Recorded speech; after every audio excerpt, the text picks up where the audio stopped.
Alors, je suis avec Noodles du groupe Offspring à Rouyn-Noranda dans le cadre du festival Osisko en lumière. Noodles, hi. Hi. Thanks for being here in Rouyn-Noranda. Pleasure, Felix. I'm glad to be here. Yeah. All right. So, I wanted to ask you, do you remember the first time you played in the province of Quebec? The very first time. I don't remember the first time. I know that our biggest show ever in North America, biggest headlining show, was at Canadian Stadium in Montreal. Really, huh? And I remember playing out in the woods, kind of out here a bunch in Quebec province. Yeah. But I don't remember our first show in Quebec province. I don't remember which one was the first one. Well, I saw that you guys played at the Fofun Electric. I remember that, yeah. Maybe that was one of the first times. All right. Alors, je viens demander à Noodles s'il se souvenait du premier spectacle qu'il avait donné ici au Québec. Il dit qu'il s'en rappelle pas précisément, mais il se rappelle d'avoir fait un énorme spectacle au Centre Bell où les Canadiens de Montréal jouent, et bien entendu. Et ils ont joué aussi une fois dans le bois, quelque part au Québec. You also played with a Montreal band back in the 90s called the Doughboys. Yeah, opened of for course. you guys. What do you remember about the Doughboys? Well, I remember John, the singer, and then Mark Armies, the guitar player. He's from one of our favorite bands coming up, Big Drill Car. It was, local in Southern California. But those guys were great. They were really cool. They had a lot of great songs, but they did a really cool cover one time at Soundcheck of, I think it was Powderfinger, of Neil Young's song Powderfinger. And I was like, whoa, that was rad. I was just kind of glued to it. Super cool guys and a great band. Every night it was fun to go out and watch them. Alors, j'ai demandé à Noodles s'il se souvenait du groupe Doughboys de Montréal avec qui il a tourné dans les années 90. Et il me dit qu'effectivement, il se rappelle d'eux et qu'il a été impressionné de les voir jouer une pièce de Neil Young called Powderfinger. Powderfinger de Neil Young en soundcheck lors d'un certain spectacle.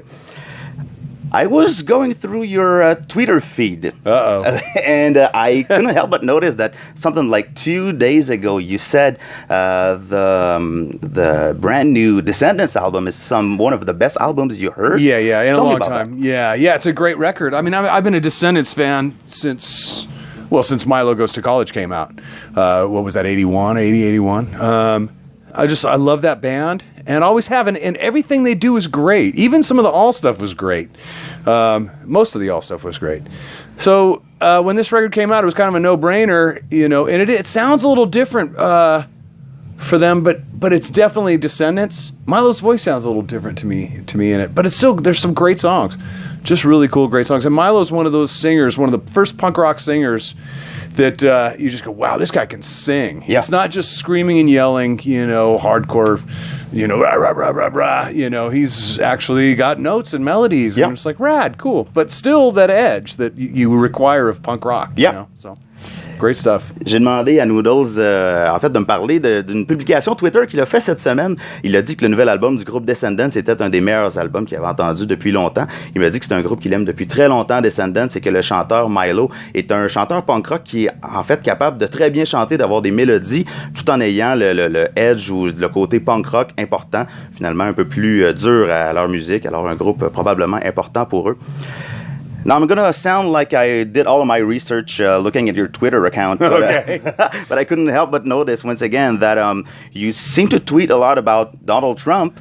Either you love him or you hate him. Well, what does it seem like in my Twitter feed? I think you hate hate the guy. I don't hate Donald Trump. I think, as a person, he is what he is. I think he's a sociopath. I don't think he cares personally for anybody but himself.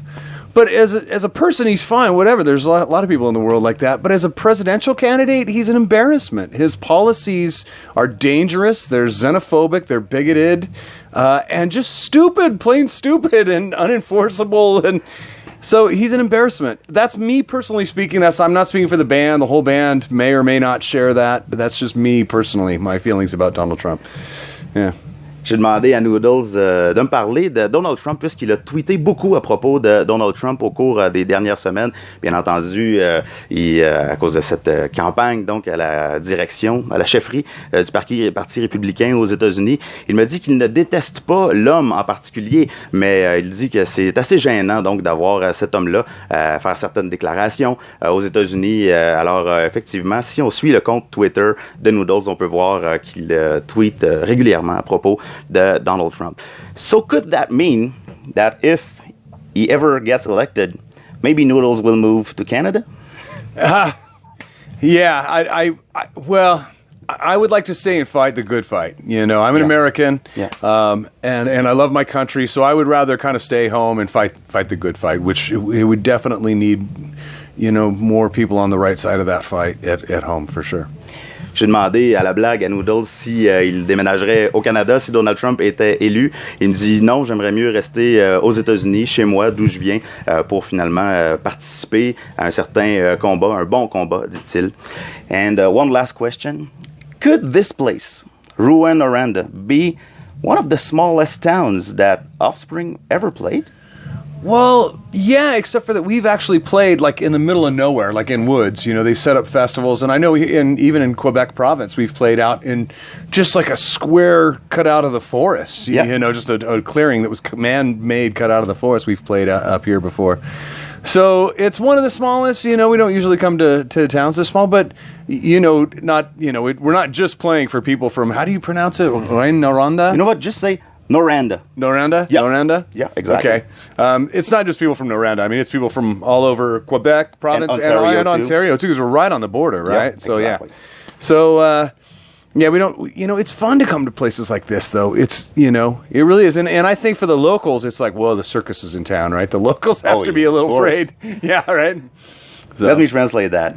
Noodles me dit qu'effectivement, Rouyn-Noranda est peut-être une des plus petites villes où le groupe a joué, mais ils ont déjà joué effectivement dans le bois, comme il le mentionnait déjà, où il semblait avoir la forêt qui avait été enlevée simplement pour faire le spectacle, mais il aime bien l'idée de jouer dans un endroit comme ici. C'est presque comme si le cirque arrivait en ville pour certaines personnes qui ont peut-être un peu peur de voir un show punk rock comme celui-là, mais je pense que le groupe a bien hâte de jouer ici.